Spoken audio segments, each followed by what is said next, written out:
Hello बच्चों, कैसे हो आप सब। I am Preeti, your physics educator. Welcome you all on NEET Phoenix by Unacademy. So I hope आप सब बहुत अच्छे होंगे। ठीक है भाई, लेकिन आज हम बात करने वाले हैं कि नीट 2025 में हम अपने लिए एक अच्छे मेडिकल कॉलेज में सीट को कैसे पक्का करें।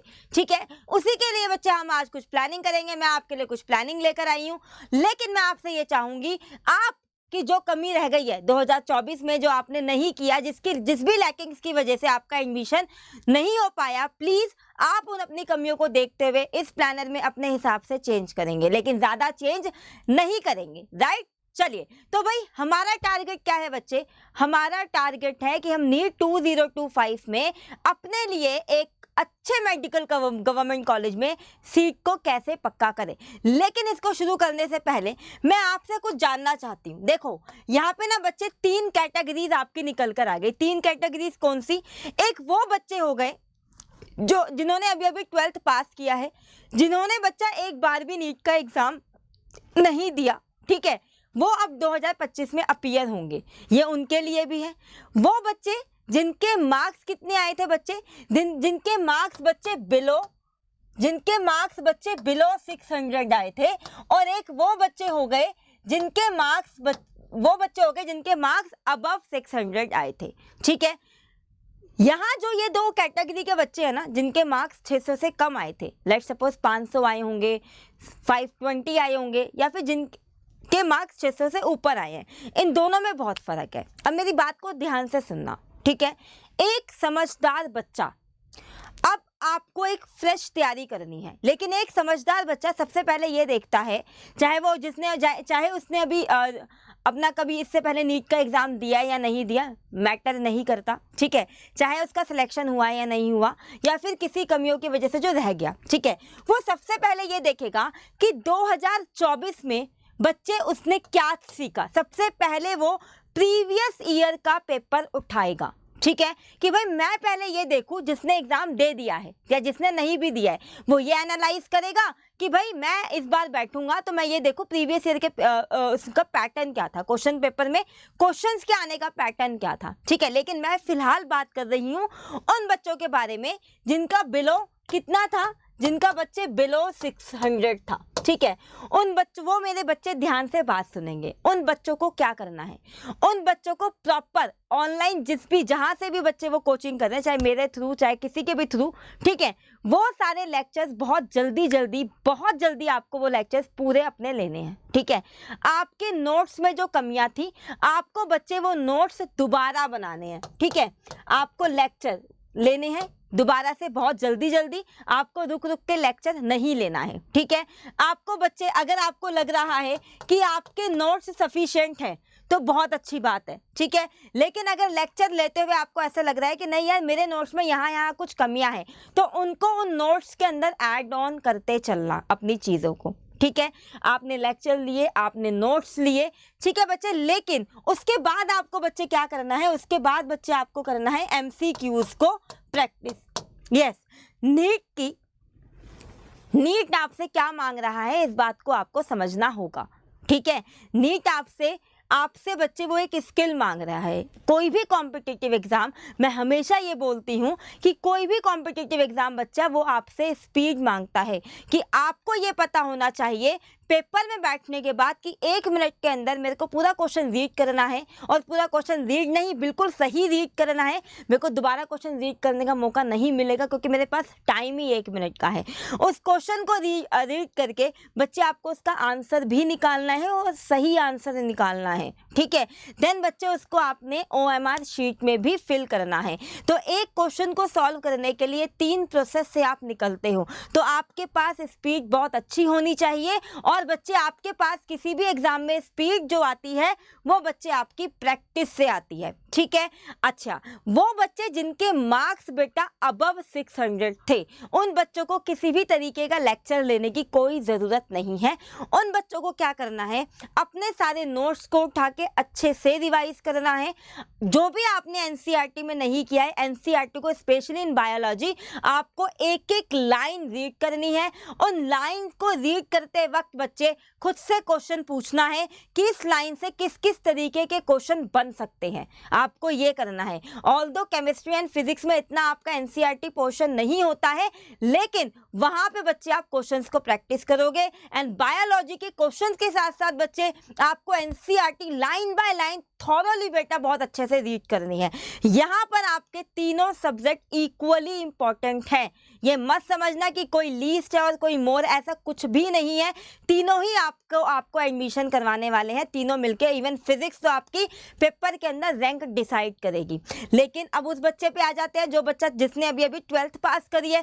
बेटा जिसने अभी अभी 12th पास करी है, जो पहली बार बैठने वाला है ना, आपके लिए तो बहुत ही अच्छा है, क्योंकि आपने एक ड्रॉप लिया है। आपको कहीं ना कहीं 12th की चीज़ें काफ़ी हद तक याद हैं, क्योंकि आपने अभी जस्ट रिसेंट पेपर दिया है। तो आपके लिए जो प्लान है ना, अगर आप इसको फॉलो करेंगे डेफिनेटली आपका रिजल्ट बहुत अच्छा आएगा। लेकिन इस प्लान के साथ साथ आपको अपनी कमियां ध्यान में रखनी है और इसको मॉडिफाई कर लेना है अपने हिसाब से। तो चलो आओ, सबसे पहला स्टेप क्या होगा तीनों बच्चों के लिए, वो तीनों टाइप के बच्चे पहले ये देखेंगे 2024 का पेपर का पैटर्न क्या था, पेपर कैसा आया था और हमारी कहाँ पर लैकिंग रह गई। देखो अब आप कहोगे मैम कंपटीशन बहुत ज़्यादा था। कंपटीशन बहुत ज़्यादा के लिए आप ये बोल सकते हो कि बेटा रिसोर्सेज इतने आ गए ना कि कहीं कभी किसी भी कोने में बैठ के देश के आप कहीं से भी किसी का भी लेक्चर ले सकते हो। अगर जो ऑफलाइन नहीं जा सकता, आज पहले क्या था, पहले ऑफलाइन ही एक माध्यम हुआ करता था, ठीक है। आज की डेट में बच्चे सब मतलब पेरेंट्स भी इतने ज़्यादा जागरूक हो रहे हैं कि नहीं यार, हमें अपने बच्चों को एक अच्छी स्टडी देनी है, उन्हें एक अच्छी स्टेबल लाइफ लेनी है। जो हम नहीं कर पाए ना, एटलीस्ट वो हमारे बच्चे करें। आजकल पेरेंट्स भी यही सोचते हैं, तो वो अपने बच्चों को बचपन से ही उन चीज़ों की आदत भी डालते हैं। लेकिन लेट्स सपोज, और ये भी है कि अब ऑनलाइन माध्यम आ गया है, आप कहीं से भी किसी भी फैकल्टी की क्लास आप अपने घर में बैठ के ले सकते हो और बच्चे भी ज़्यादा मेहनत करने लगे हैं। तो ये एक वन ऑफ द फैक्टर हो सकता है कि इस बार इतने ज़्यादा बच्चे टॉपर्स आपके निकल कर आए हैं, ठीक है। इतना हाई जो आपका कट ऑफ गया है, ये जो आपके इतने ज़्यादा नंबर ऑफ टॉपर्स निकल कर आए हैं, ये इसका सीधा सा कारण एक हो सकता है, ठीक है बच्चे। देखो कट ऑफ वेरी हाई गई, उसका मैंने आपको बता दिया कि क्यों गई। बच्चे ज़्यादा अच्छे से तैयारी करने लग गए हैं, बच्चे मेहनती हो गए हैं, बच्चे समझदार हो गए हैं, बच्चे इस चीज़ को समझने लगे हैं कि भाई हमारे ऊपर जिम्मेदारी, हमें अपनी लाइफ, अपने पेरेंट्स की लाइफ को अच्छा बनाना है आने वाले टाइम में, ठीक है। अगर बच्चे आप पेपर को एनालाइज करोगे, पेपर को एनालाइज मतलब कि कौन से पोर्शन से किस तरीके का क्वेश्चन आया है। देखो जो आपका बच्चे पेपर के अंदर कंपटीशन होता है ना, वो कंपटीशन ही बच्चे आपका लास्ट के 5-10 क्वेश्चंस का होता है। जो डायरेक्ट क्वेश्चन आपके आते हैं, ठीक है, जो बच्चे आपके पास डायरेक्ट क्वेश्चन आएंगे ना, वो तो मेरे प्यारे बच्चे वो सभी सॉल्व कर लेंगे, वो आप मैं सब कर लेंगे। वो बच्चे वो बिलो एवरेज भी कर लेगा, वो अबव एवरेज भी कर लेगा, वो एवरेज भी कर लेगा। लेकिन खेल ही आखिरी के 15 क्वेश्चंस का होता है हर सब्जेक्ट में से। जो 3-3, 4-4 क्वेश्चन मुश्किल होते हैं ना आपके हर सब्जेक्ट में जो आते हैं, वही आपकी रैंक डिसाइड करेंगे। अगर आपने इस बार देखा होगा कि आपके मैच द फॉलोइंग बहुत ज़्यादा आए हैं, स्पेशली इन बायोलॉजी। देखो बॉटनी में से 13 मैच द फॉलोइंग एंड 18 बच्चे आपके जूलॉजी में से आए हैं। मतलब ये एक अच्छा खासा नंबर है आपके पास। मैच द फॉलोइंग बच्चे जब आप करते हो तो मैच द फॉलोइंग में एक के अंदर ही बहुत सारे कॉन्सेप्ट में आपको दिमाग लगाना पड़ता है। वो वैसे वो बात अलग है कि मैच द फॉलोइंग करने के भी अलग तरीके होते हैं, वो हम आपको क्लास में प्रैक्टिस के ड्यूरिंग बताएंगे। लेकिन मैच द फॉलोइंग करने के लिए एक अच्छा खासा दिमाग लगता है। और अगर आप ये बोलोगे जो आपके बच्चे AR असर्शन रीजन वाले क्वेश्चंस थे, इस बार बच्चे वो आपके बहुत कम आए हैं, ठीक है। जो आपके मैच द फॉलोइंग क्वेश्चन है वो आपको उसका नंबर बेटा काफ़ी अच्छा खासा था। फिजिक्स में आपके 2 क्वेश्चन आए थे और केमिस्ट्री में आपके 7 क्वेश्चन आए थे, ठीक है। बच्चे जो आपके स्टेटमेंट टाइप क्वेश्चन है वो भी थे। आप ये नहीं कह सकते कि स्टेटमेंट वाले जो सिचुएशंस आपको दी जाती हैं वो क्वेश्चंस आपके नहीं थे, वो भी आपके बच्चे अच्छे खासे क्वेश्चन थे। यहाँ से आपने एक चीज़ एनालाइज करी कि आपको कौन से पोर्शन पे ध्यान देना है, या फिर अगर इस बार असर्शन रीजन नहीं आया है तो क्या पता अगली बार, अगर अभी तक ये क्लियर नहीं हुआ है कि पेपर कौन बनाने वाला है, अगले साल का पेपर NTA बनाएगा या फिर एम्स। अगर एम्स बनाता है आपका पेपर तो आपका जो पेपर का लेवल होगा वो भी एक अच्छा खासा होगा, वो आप कम मत समझना। तो क्या पता आपके इस बार अगर असर्शन रीजन कम आए हैं तो अगली बार उसकी कसर पूरी हो जाए। तो पेपर एनालाइज करने का मतलब बेटा ये होता है, ठीक है। अब आपके पास क्या है, वो बच्चे जिनका स्कोर 500 से 600 के बीच में है, या वो बच्चे जिन्होंने अभी अभी 12th करी है, ठीक है, और वो ड्रॉप लेने वाले हैं, ठीक है। उन्होंने सोच लिया कि वो ड्रॉप लेंगे और वो नीट का 2025 देंगे या फिर वो ग्रेजुएशन के साथ साथ देंगे, ठीक है, जो भी है वो आप समझ जाना, ठीक है। आपको बच्चे सबसे पहले ये देखना है कि आपको अपना कोशिश करनी है आपको कि आपको पेपर से पहले आपको एटलीस्ट 3 महीने का एक बफर टाइम मिले जिसमें आप बेटा रिवीजन करोगे। देखो जब मैं फिजिक्स में आपको बेटा मोशन चैप्टर करवाती हूँ, रोलिंग करवाती हूँ, या फिर रोटेशनल, रोलिंग तो हट गया, रोटेशनल करवाऊंगी, या फिर इलेक्ट्रोस्टैटिक, इलेक्ट्रिक करंट जो भी करवाऊंगी ना, वो मोस्टली 90% बच्चों को समझ में आ जाता है। लेकिन ऐसा क्यों होता है कि 90% में से कुछ ही बच्चे रिजल्ट लेके आ पाते हैं? पता है क्यों? क्योंकि बेटा रिमेनिंग बच्चे आप लोग रिवीजन नहीं करते। समझ में सबको सब कुछ आता है, लेकिन आपने रिवीजन कितने अच्छे से करी है, आपकी कंसिस्टेंसी कितनी है, ये बहुत मैटर करती है। ये बात आपको समझनी चाहिए, क्योंकि ये बात बेटा हम बहुत एक्सपीरियंस से बोल रहे हैं। लेट्स सपोज आपने अगस्त में 3 चैप्टर किए और वो तीनों चैप्टर्स आपको समझ में भी आ गए, लेकिन अगर आप जब उन सारे चैप्टर्स को जब आप बेटा 3 महीने बाद खोल के देखोगे, ड्यूरिंग दैट टाइम आपने कोई रिवीजन नहीं करी है, बिल्कुल खोल के नहीं देखा है, तो वो चैप्टर्स में आप बिल्कुल 10% 15% ही आपको याद होगा, और इसी तरीके से बच्चे आपके बैकलॉग्स इकट्ठे होते चले जाते हैं, ठीक है। आपको कोशिश करनी है कि आपको पेपर से पहले 3 महीने का एक बफर टाइम मिले जिसमें आप रिवीजन कर पाओ। 3 महीने का नहीं तो एटलीस्ट 2.5 महीने का, 2 महीने का तो बफर टाइम आपको मिले। आपको कोशिश करनी है दिसंबर, नहीं तो अगर कोई प्रॉब्लम हो जाती है, कुछ त्यौहार आ जाते हैं, कुछ भी, जैसे हम लोगों का दिवाली का त्यौहार आएगा, तो इस बार प्लीज़ भूल जाना, कोई दिवाली कुछ भी, कोई त्यौहार नहीं है, सिर्फ पेपर ही सब कुछ है, ठीक है। आपको कोशिश करनी है कि दिसंबर तक बेटा आपको अपने क्या सिलेबस कंप्लीट कर लेना है। मैक्सिमम अगर आप करो इसको तो जनवरी के मिड तक लेके जाना, उसके बाद मत लेके जाना। अगर आप टारगेट कर रहे हो क्या, एक तो आप टारगेट कर रहे हो नीट 2025, और ऊपर से अगर आप टारगेट कर रहे हो 680 प्लस मार्क्स, इस कंडीशन में मैंने बेटा आपको ये बोला है कि आपका सिलेबस खत्म हो जाना चाहिए दिसंबर एंड तक, या फिर बेटा आपको वो मिड जनवरी तक, इससे आगे आपका नहीं जाना चाहिए। क्योंकि बच्चे नीट के पेपर के अंदर आप अपने सिलेबस को जितनी बार रिवाइज करोगे, जितने ज़्यादा क्वेश्चंस करोगे, जितने ज़्यादा मॉक टेस्ट लगाओगे, उतना ही अच्छा आपका बच्चे स्कोर निकल कर आएगा। क्योंकि प्रोसेस ही पूरा बेटा स्पीड का है। जितनी ज़्यादा आपका MCQ प्रैक्टिस होगी उतनी ज़्यादा आपकी स्पीड होगी अच्छी। MCQs, assertion reasons, statement questions आप वहाँ पे ज़्यादा अच्छे से परफॉर्म कर पाओगे। लेकिन अब बीइंग अ टीचर मैं आपको एक प्लानर दूंगी, हर एक महीने का, हर एक हफ्ते का मैं आपको एक प्लानर दूंगी। करना क्या है बेटा, आपको वो टाइमली कंप्लीट करना है। 2-4 दिन आगे पीछे हो सकता है, लेकिन मैंने वही बफर टाइम ले लिया है ऑलरेडी बच्चे। मैंने आपको 1 महीने का बफर टाइम दिया जनवरी से आगे प्लीज़ अपने सिलेबस को मत खींचना। 2 महीने का टाइम लेना, सिर्फ मॉक टेस्ट लगाना, खूब मॉक टेस्ट लगाना, खूब क्वेश्चंस की प्रैक्टिस करना, और आपका आउटपुट बहुत अच्छा आएगा, ठीक है। चलो अब आपके पास, आपको ये पता होना चाहिए कि आपके 11th क्लास में टोटल कंप्लीट चैप्टर्स कितने हैं। बेटा आपके 11th में 44 एंड क्लास 12th में 38 चैप्टर्स है, ठीक है। इन्हीं का डिवीज़न हम अब करेंगे। चलिए, तो आपको बच्चे क्या करना है इसके अंदर, आपको बच्चे, ये आपकी कंप्लीट प्लानिंग है किसके लिए, क्लास 11th के लिए। ये आपके बच्चे क्या है, ये आपके बच्चे कंप्लीट प्लानिंग है क्लास 11th के लिए। क्या, यहाँ पे देखना ध्यान से, यहाँ से देखो, आपको मैंने ना आपके लिए 15 दिन के स्लॉट बना दिए। 15 दिन के मतलब, जैसे कि अगर आप आज ये वीडियो देख रहे हैं, आप अपना सिलेबस निकालेंगे सबसे पहले NTA की साइट से, नीट का 2025 का, उस सिलेबस को बच्चे आप अपने उस पर पेस्ट कर लेंगे जहाँ पे भी आप अपने बैठ के स्टडी को करते हो, ठीक है।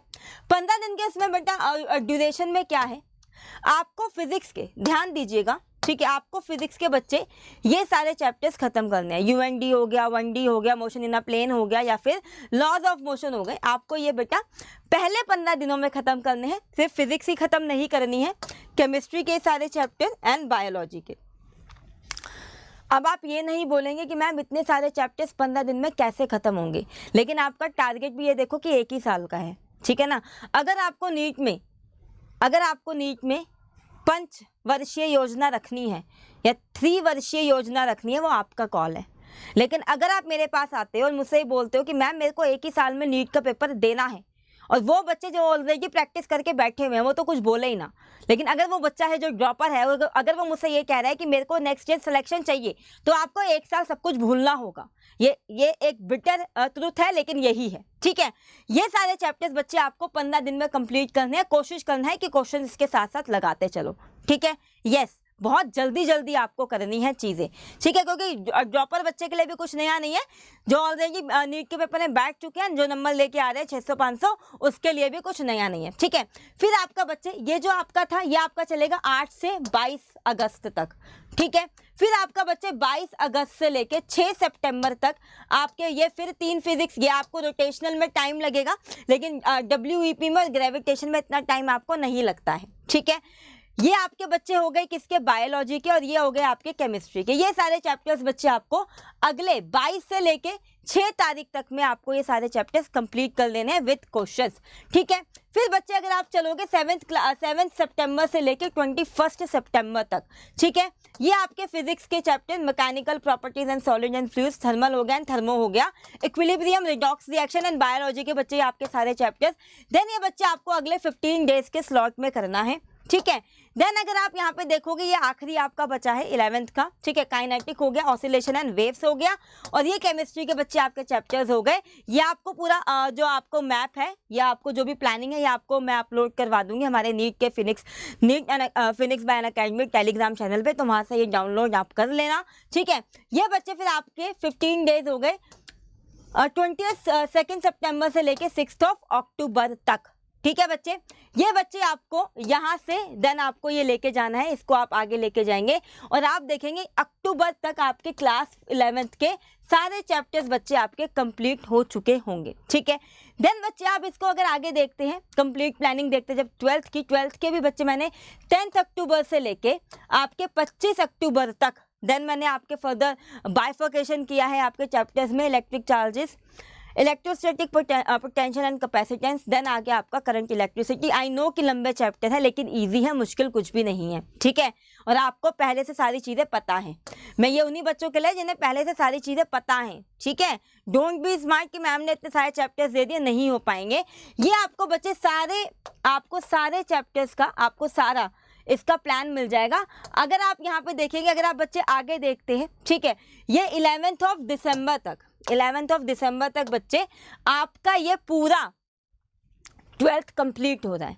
मैंने आपको इसके ऊपर भी बफर टाइम दे दिया, किसी की तबीयत खराब हो गई, किसी के साथ कुछ प्रॉब्लम हो गई, नहीं कर पाए, घर में शादी आ गई, कुछ त्यौहार आ गए, कोई भी रीज़न ले लो, इसके बावजूद भी मैंने आपको टारगेट दिया है 11 दिसंबर का। फिर भी मैं आपको ये बोल रही हूँ कि आप इसको मिड ऑफ जन तक लेके चले जाना। आप इसको बच्चे मिड ऑफ जन तक लेके जा सकते हो, लेकिन मिड ऑफ जन से 15 जनवरी के बाद 16 जनवरी भी नहीं होना चाहिए, पहले ही बोल दिया है। अब कंडीशन आती है बच्चे क्या, कि चैप्टर को कैसे कंप्लीट करें, राइट, चैप्टर को कैसे कंप्लीट करें। देखो, जो बेटा आप लोगों के नोट्स पहले से बने हुए हैं, ठीक है, कंडीशन उस पर आ जाएगी बच्चे आपके सामने, प्रॉब्लम उस पर आ जाएगी कि भाई उस बच्चे पे है जो बच्चा ड्रॉप ले रहा है। बेटा देखो, आपको ना नोट्स बनाने पड़ेंगे लेक्चर लेके, लेकिन वो बच्चे जिनके नोट्स ऑलरेडी बने हुए हैं या फिर जिनको कुछ मॉडिफिकेशंस करने हैं, ठीक है, उन बच्चों के लिए स्पेशली चैप्टर्स को कैसे प्रिपेयर करना है। पहले वही आपको नोट्स में अगर मॉडिफिकेशन करना है तो वो करो, आपको प्रॉपर नोट्स बनाने हैं तो वो बनाओ। 600 प्लस वाले को तो नोट्स बनाने ही नहीं है, ठीक है। सबसे पहले आपका काम क्या होना चाहिए बच्चे, सबसे पहले आपका काम यहाँ पर नोट्स मेकिंग का होना चाहिए, ठीक है। वो मैंने आपको बता दिया है, आप अपनी रैंकिंग के हिसाब से ये बाकी बच्चे सोच लेना, ठीक है ना, वो बच्चे आप अपनी रैंकिंग के हिसाब से सोच लोगे। चलिए, नोट्स हो गए। उसके बाद बच्चे नोट्स के बाद क्या होता है, नोट्स के बाद होते हैं क्लास में जो न्यूमेरिकल हो रहे हैं, क्लास में बच्चे क्या हो रहे हैं, जो न्यूमेरिकल्स हो रहे हैं उन्हें प्रैक्टिस करेंगे, ठीक है। क्लास में न्यूमेरिकल्स के बाद, क्लास में बच्चे न्यूमेरिकल्स के बाद आप जहाँ से भी कोचिंग कर रहे हैं वहाँ से आपको DPPs मिलती हैं, उनके भी लेवल होते हैं, तो लेवल 1 से शुरू करेंगे, सीधा ही मुश्किल क्वेश्चन आप लोग नहीं उठाएंगे, ठीक है। डीपीपीज अगर आपकी हो गई हैं, अगर आपको लग रहा है कि हाँ हमें क्वेश्चंस आते हैं, देन बच्चे आपको क्या करना है, देन बच्चे आपको मॉक टेस्ट को परफॉर्म करना है।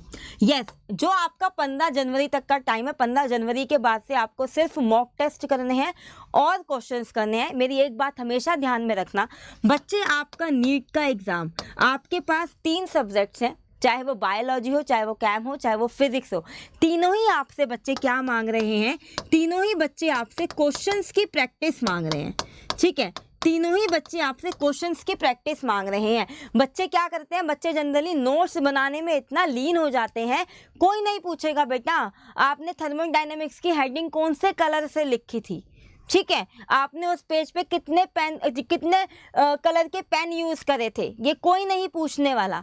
यही पूछेंगे आपसे कि आपको क्वेश्चन आते हैं नहीं आते। आपको 1 ही मिनट मिलेगा फॉर ईच क्वेश्चन, और कोशिश ये करना कि बायोलॉजी को इतने अच्छे तरीके से करो कि आपका बेटा कोई भी बायोलॉजी का क्वेश्चन गलत ना हो। प्रॉब्लम आती है बच्चों को फिजिक्स एंड केमिस्ट्री में, तो बच्चे मैं इसके लिए ये बोलूँगी, देखो ये दोनों कंबाइंड है, 50% लेके ये अपना 50% लेके आता है, ठीक है।